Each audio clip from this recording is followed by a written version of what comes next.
이제는 화장품의 선택 그리고 화장품의 사용 방법 이러한 부분들에 대해서 살펴보도록 할게요.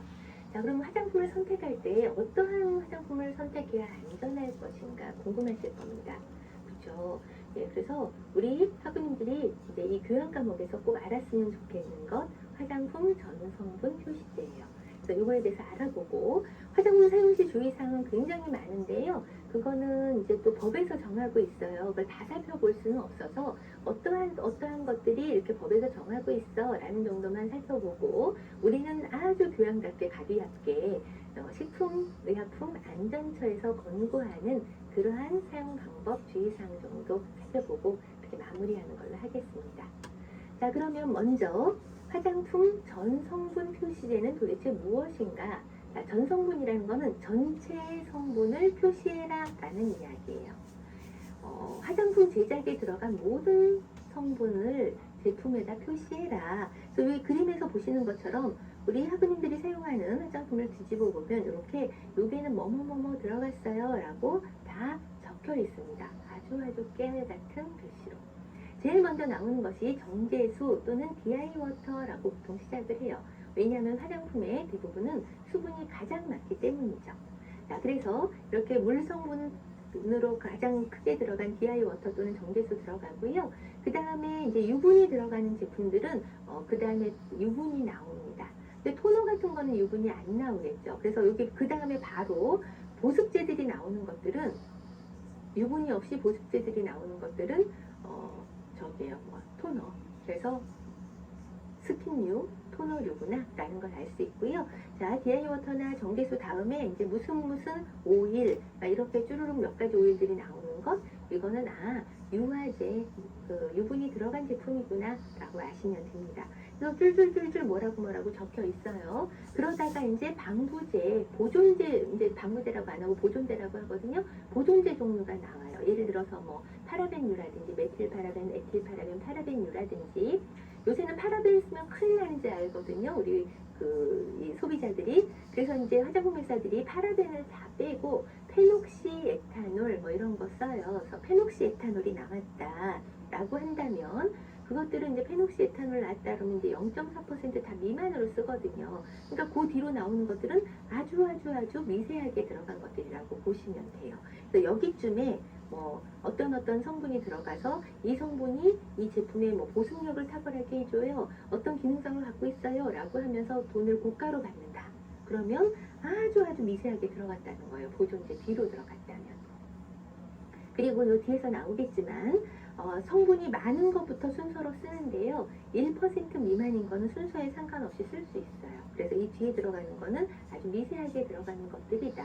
1%보다 더 적게 들어가는 것들이 보존제이기 때문에 보존제를 기준으로 그 뒤에 들어가는 좋은 유효 성분들은 아주 미세하게 들어갔으므로 너무 많은 비용을 지불하지 않으셨으면 좋겠다라는 의미에서 이러한 설명을 드렸습니다. 어쨌든 이렇게 화장품 전성분 표시제라는 것은 화장품 제작에 화장품을 만드는 데 들어간 모든 성분을 표시하자라는 제도입니다. 그래서 우리 화장품법이 아까 2000년 7월부터 시행됐다 그랬잖아요.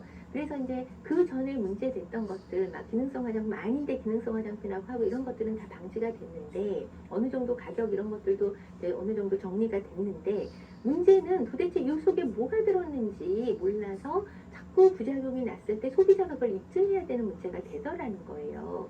그래서 이 속에 뭐가 나쁜 게 들었어요 라는 걸 입증해야 되니까 이거를 제조사에서 넣게 만들자. 제조사가 여기다 다 넣어버리면 그것이 아닌 다른 나쁜 물질이 들어갔으면 책임지게 할 수 있지 않겠나?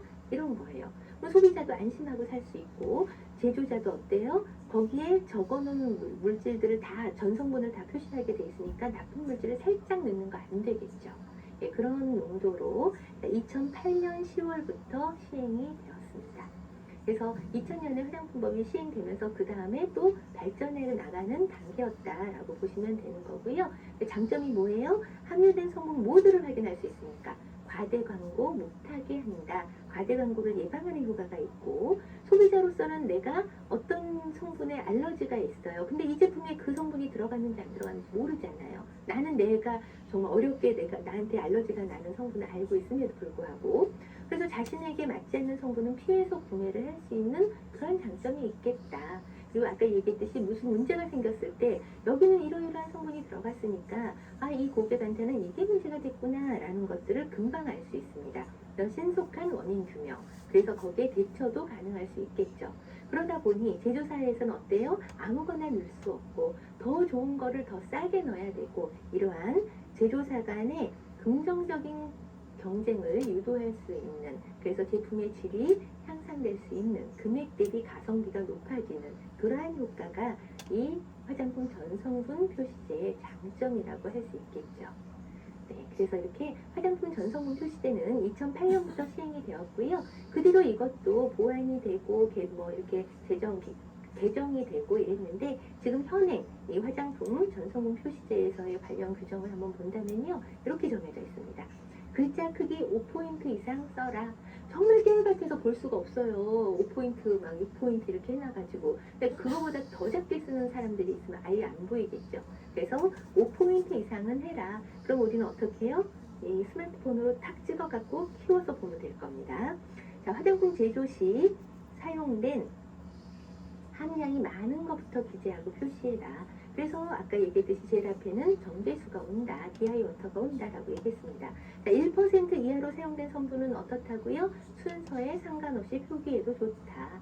그리고 착향제나 착색제들은 이것도 마찬가지로 순서에 관계없이 표시해도 되고, 착향제는 향료로 표시가 가능하다라고 했는데, 그러다 보니까 이 착향제가 알레르기를 유발하는 물질들이 많아요. 그러다 보니 착향제 또는 향료 이렇게만 써버리면 아까 얘기했듯이 고객들이 나한테 문제가 되는 성분을 피하고 싶은데 피할 수가 없잖아요.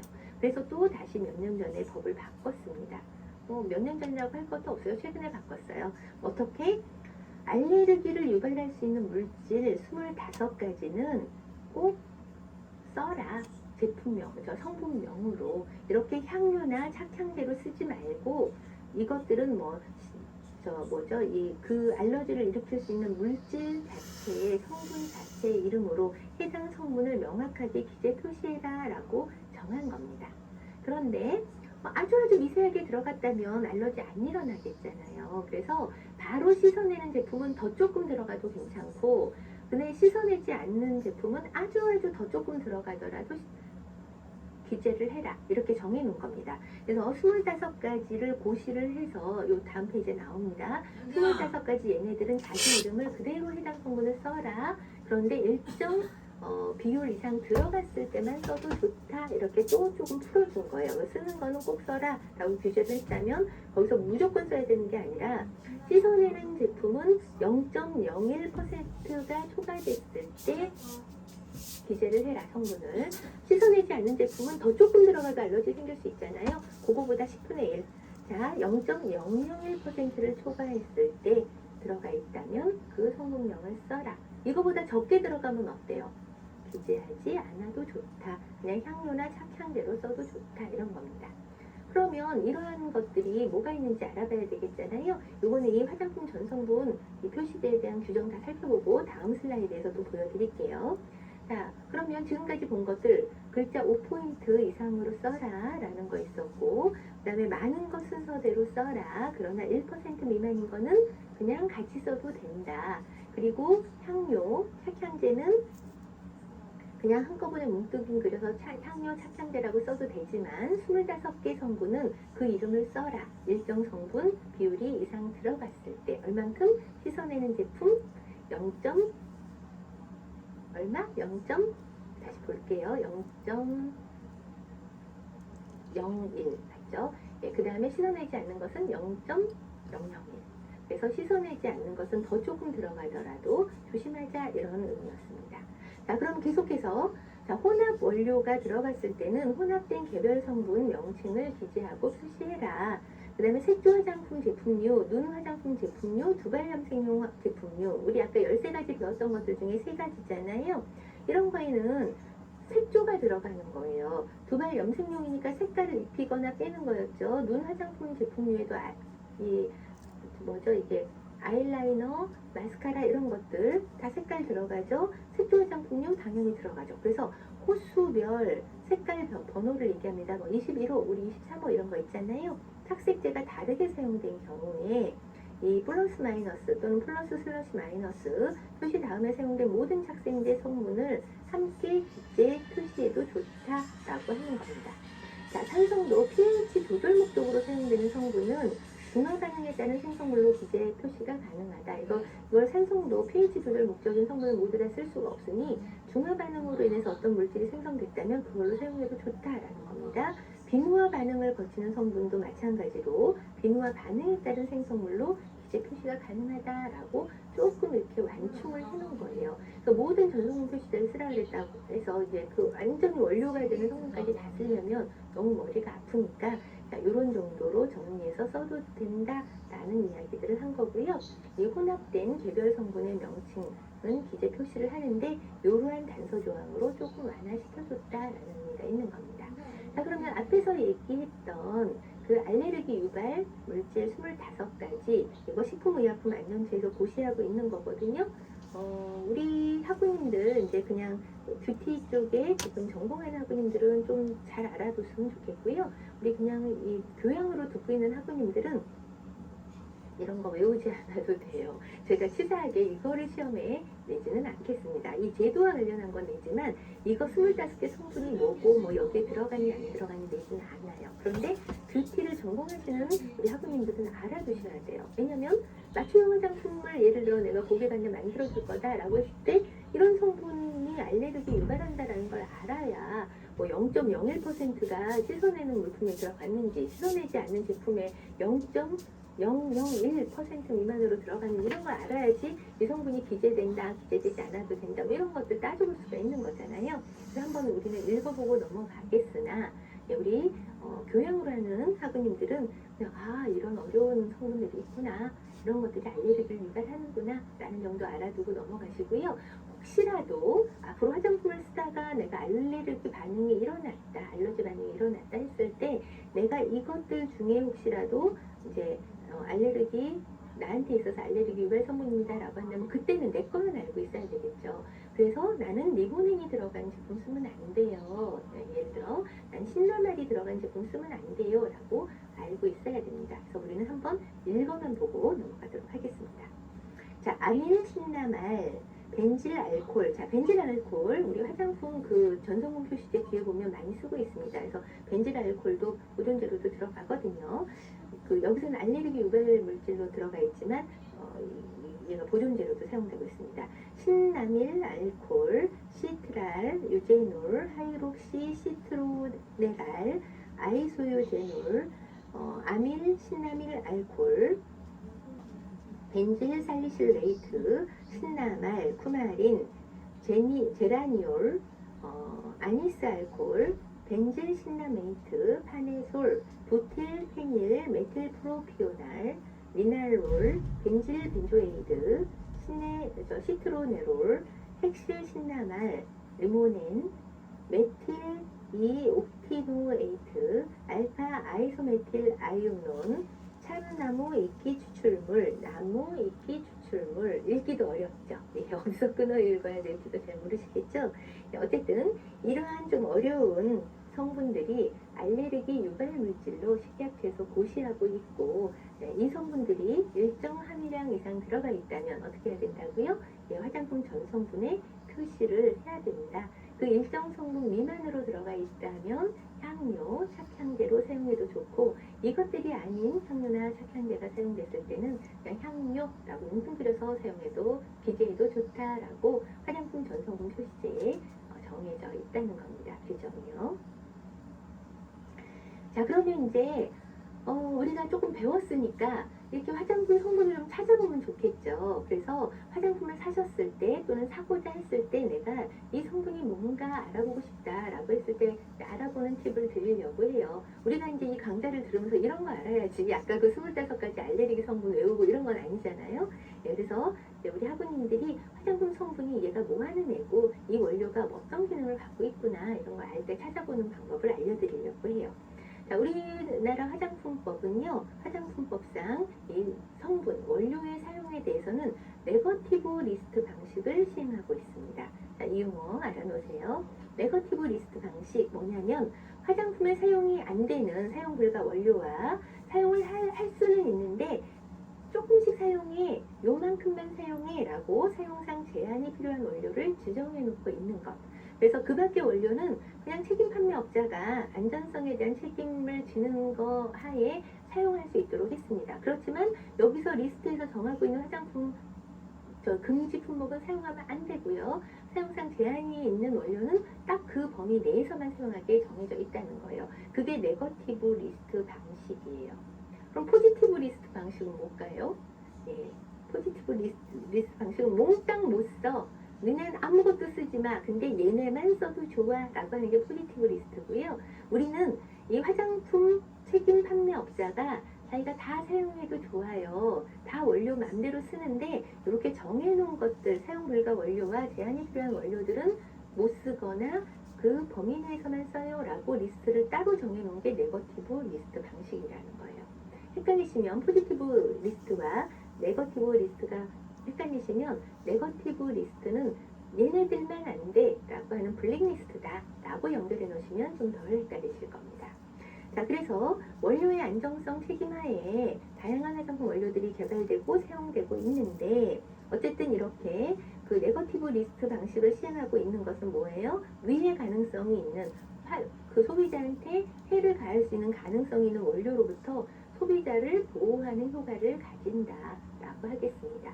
자, 그러면 우리 학우님들 이 화장품 성분 찾아볼 때요. 이렇게 들어가시면 됩니다. 대한화장품협회를 치세요. 포털 사이트에서 검색창에 대한화장품협회를 치면 대한화장품협회 이 홈페이지로 들어오게 돼 있고요. 그럼 들어오면 이렇게 성분 검색을 할 수 있게 돼 있는 거예요. 그러면 여기다가 화장품 성분을 집어넣고 엔터를 치시면 그 밑으로 이 화장품의 성분에 대한 원료에 대한 그 설명이 쪼르륵 나오게 됩니다. 그래서 내가 사용하고 있는 화장품이 어떠한 그 성분, 그 효능을 가지고 있는지, 어떠한 부작용이 있는지 이런 것들을 한번 찾아보시면 좋을 것 같습니다. 제가 이 밑에다가 링크를 해놨거든요. 링크 주소 보고 들어가 보셔도 되고요. 그냥 대한화장품협회로 들어가셔도 되고 이것처럼 화장품 성분사전이라고 쳐도 바로 링크가 걸려서 들어가게 됩니다. 자, 그랬을 때 이제 들어가면 화장품 성분 제대로 알고 있나요? 해가지고 이제 소비자를 위한 화장품 상식 예창도 있으니까 들어가서 찾아보시고 여기 이제 뭐 다른 그 뭐랄까요? 참고 자료실에서 보고 이 화장품에 대한 지식을 조금 더 갖고 싶으신 분들은 자세하게 들여다보시면 되겠습니다. 자, 그럼 지금부터는 이제 화장품 사용 시 주의사항에 대해서 이야기할 거예요. 그래서 화장품법상의 이 주의사항에 대한 것들이 이번에 법이 바뀌어서 이렇게 들어가 있습니다. 예전에는 화장품법 신규칙에 19조에 있는 별표 1에서 별표 3에서 이렇게 화장품의 유형이라든지 사용 시 주의사항을 차라락 해놨는데 이번에 이제 법이 바뀌어서 화장품 사용할 때의 주의사항 및 알레르기 유발 성분 표시에 관한 규정 해가지고 이번에는 여기 고시에 있는 거예요. 식약처의 고시에 정해져 있는 겁니다. 그래서 여기 보시면 여기 있죠? 네, 그 화장품 치면은 거의 관련 규칙 고시가 여기에서 치면 다 나와요. 여기 법령에서 치면 화장품법, 화장품법 시행령, 화장품법 시행 규칙이 나오고 여기 행정 규칙에서 치면 각종 규정, 고시 뭐 이런 것들이 나오거든요. 그래서 여기에 자, 이 고시를 찾아서 여기 들어가면 여기 밑에 별표 1에 화장품 유형과 사용 방법, 유형별 사용할 때 주의사항 이렇게 갖고 나온다는 얘기예요. 이렇게 해서 법령에서는 찾아보시면 되고요. 네, 저하고는 제가 여기다 이제 친절하게 다시 풀어놨죠. 그래서 자, 이거 법령은 뭐다? 식약처에서 고시한 2022년도 33호의 고시이다. 그래서 화장품 사용할 때 주의사항과 알레르기 유발 성분 표시에 관한 규정에서 아까 알레르기 유발 성분 25가지는 우리가 먼저 봤고요. 화장품 사용할 때 주의사항, 공통적인 주의사항과 개별 화장품별 주의사항이 있어요. 아까 유형별로 우리 배웠던 거. 공통사항은 자세히 살펴보고 유형별은 이러이러한 것들이 정해져 있다. 이것만 분달됐죠. 자, 화장품 사용 시에 공통사항, 이건 법에서 정해놓은 거예요. 화장품 사용 시에 또는 후에 직사광선에 의해서 그 부분에 붉은 반점이 생기거나 부어오르거나 가려움증 같은 이상 증상이 발생하면 어떻게 해야 돼요? 빨리 사용을 중단하고 심각하면 전문의든가 상담해라 라고 하는 거고요. 상처가 있는 부위에는 화장품 사용하지 말아라. 사용 안 하시겠죠. 상처가 있고 문제가 있는데 사용하진 않겠죠. 그래도 딱 규정해놨습니다. 보관 또는 취급 시의 주의사항으로서는 어린이들이 잘못 사용하거나 먹거나 이러면 안 되니까 어린이의 손이 닿지 않는 곳에 보관하고 직사광선을 피해라. 이거는 당연히 화장품은요, 열과 빛과 산소에 취약합니다. 그래서 이 열과 빛과 산소에 변성되고 산패될 수 있으므로 직사광선을 피해라. 그래서 이게 공통사항으로 이제 법에서 정해놓은 규정인 것이고요. 그 다음에 이제 유형별, 우리 13가지 유형별 배웠던 거에 사용할 때 주의사항. 그래서 미세한 알갱이가 함유되어 있는 스크럽 세안제라든지 팩, 두발 염색용, 두발용 눈 화장품 제품류, 샴푸 이런 것들 다 눈에 들어가면 안 되겠죠. 그래서 거의 다 눈에 들어갔을 때는 빨리 물로 세척을 하고 전문의와 상의할 것 이렇게 다 되어 있습니다. 그거 말고도 각각의 이제 그 제품들에 대해서 뭘 주의할 것 이렇게 나와요. 이번에 외음부 세정제에는 아까 우리 만 3세 이하가 애기였잖아요. 영유아에게는 만 3세 이하의 영유아에게는 사용하지 말 것. 이런 거 규정 들어와 있어요. 외음부 세정제를 만 3세 이하의 애기한테도 사용하는 엄마나 보호자가 있을까? 이런 생각이 드는데 있나 봐요. 그래서 이번에 그것도 딱 규정으로 넣어놨고요. 그 다음에 이제 외음부 세정제는 외음부에만 사용하고 주일 내에까지는 사용하지 말아라. 이런 것들도 구체적으로 적혀 있더란 말입니다. 이런 거. 그다음에 손발 피부 연화 제품이 아까 제가 핸드크림 얼굴에 사용하지 마세요 라고 했잖아요. 그게 우레아 성분이 들어있어서 그래요. 이거 피부를 연화시키는. 그래서 그런 부분에 대해서 주의사항 들어가 있고요. 치치 방지용 제품, 그 다음에 고압가스를 사용한 에어로졸 제품 이런 거에 대한 주의사항들이 또 자세하게 나옵니다. 고압가스니까 화기근제도 사용하지 말아라. 아주 뜨거운 데다 놓지 말아라. 이제 가까이에서 분사하지 말아라. 이런 내용들 들어가 있겠죠. 그래서 관심이 있으시면 제가 아까 앞에 본명 찾아 들어가는 거 보여드렸으니까 그렇게 들어가서 살펴보시면 됩니다. 우리 교양 과목에서는 이걸 한 개 한 개 자세히 하지는 않겠다고 말씀드렸어요. 고압가스를 사용하지 않은 분무형 자외선 차단제. 마찬가지로 이거 분무형이니까 눈 가까이 쏘지 말아라. 얼굴에 직접적으로 분사하지 말고 좀 멀리서 해라. 이런 내용 들어가겠죠. 연모제, 산화연모제와 비산화연모제의 주의사항들, 탈염 탈색제, 제모제 이런 것들에 대한 주의사항들을 구체적으로 법의 고시에서 정하고 있다라는 겁니다. 자, 여기 제모제 옆에 있는 치오글라이콜릭 애시드 얘는 뭐냐면요. 제모제의 주성분이 되는 거예요. 그래서 모발을 녹여주는 그러한 성분이에요. 치오글라이콜릭 애시드 이거 하나 정도는 그냥 상식으로 알아두시라고 표기해 놨습니다. 자, 이렇게 규정에서 정하고 있는 화장품법 관련된 식약처 고시 규정에서 정하고 있는 공통 주의사항과 유형별 화장품 사용할 때 주의사항에 대해서 간략하게 살펴봤고요. 우리는 식약처에서 식품의약품안전처에서 초등학생용, 중학생용, 고등학생용 이렇게 해가지고 그 화장품 사용 시 주의사항을 열심히 알리고 있어요. 왜냐면 요새 초등학생들도 색조화장 많이 하는 거 아시잖아요. 그래서 기초화장품부터 잘 튼튼하게 발라야 되고 보습 잘해야 되고 색조화장품 이렇게 사용해라 라는 의미로 초등학생용, 중학생용, 고등학생용 이렇게 청소년용 해가지고 이야기하고 있는 화장품 사용 시 주의사항을 제가 한번 정리해봤습니다. 너무 어렵지 않으니까 한번 같이 읽어보는 걸로 할게요. 자, 첫 번째, 화장품 사용 시에는 손을 깨끗이 씻어라. 기본이겠죠. 그리고 손으로 이거 크림 같은 거 덜어내지 않으셨으면 좋겠어요. 손은 아무리 깨끗이 씻었어도 이건 손은 그냥 다른 도구들 만질 때도 깨끗이 해야 된다라는 의미고요. 정말로 제품을 직접적으로 특히 크림 같은 거 덜어내지 않으셨으면 좋겠습니다. 특히 크림 같은 거 용기 사실 때요. 저는 병으로 돼 있는 입구가 큰 크림은 사용하지 않으셨으면 좋겠어요. 요새 튜브로 많이 나오잖아요. 크림들이. 그것이 산소와도 접촉이 덜하고요. 손하고의 접촉이 덜하기 때문에 변성이 적습니다. 근데 이게 유리병에 들어있는 광구형이라고 그러거든요. 입구가 큰 광구형 용기에 들어있는 거는 쓰다 보면 처음에는 막 아껴 쓰고 이게 뭐죠? 이거 스틱으로 덜어 쓰고 그러는데 쓰다 보면 막 손으로 덜어 써요. 그럼 손하고 만나는 곳은 아무리 손을 깨끗하게 씻는다 해도 오염되기 쉽거든요. 그래서 깨끗한 도구로 사용할 만큼 덜어낼 것. 자, 사용 후에는 뚜껑을 반드시 바르게 꼭 닫아야 한다. 당연하겠죠. 그런데 사용하다 보면 그냥 뚜껑 열어놓고 그냥 잊어버리고 가고 그런 경우 있어요. 그랬을 땐 공기하고 접촉을 하면서 산화가 촉진되고요. 거기에 미생물 같은 거 들어가서 미생물도 증식할 수 있고 그래요. 그래서 뚜껑을 바르게 꼭 닫는 것 항상 습관을 들이셨으면 좋겠습니다. 그냥 뭐 나 혼자 쓰는데 어때요? 막 열어놓고 다니시는 분들 있어요. 자, 여기서 조금 더 잔소리를 하자면 목욕탕 있잖아요. 요새는 코로나19 때문에 목욕탕 가는 거 많이 줄어들었을 텐데요.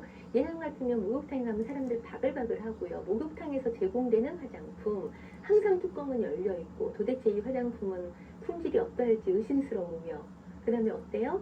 많은 사람들이 이렇게 계속 쓴단 말이에요. 계속 공기하고 접촉해서 걔는 절대로 피부에 좋지 않을 것 같아요. 그래서 목욕 깨끗하게 정말 하고 나와갖고 그것을 몸에다 바르고 싶을까 싶은데 또 어떤 분들은 가서 공짜라고 얼굴부터 해서 온몸까지 막 바르고 이러시더라고요. 우리 학우님들은 절대 그러지 않으셨으면 좋겠습니다. 항상 내 제품 뚜껑 잘 닫고 바르게 사용해서 아까 얘기했잖아요. 빛, 열, 산소하고 만나면 취약하다. 그렇게 되지 않도록 조심했으면 좋겠다. 자, 여러 사람이 함께 사용할 때는 돌려쓰기 하지 않는다.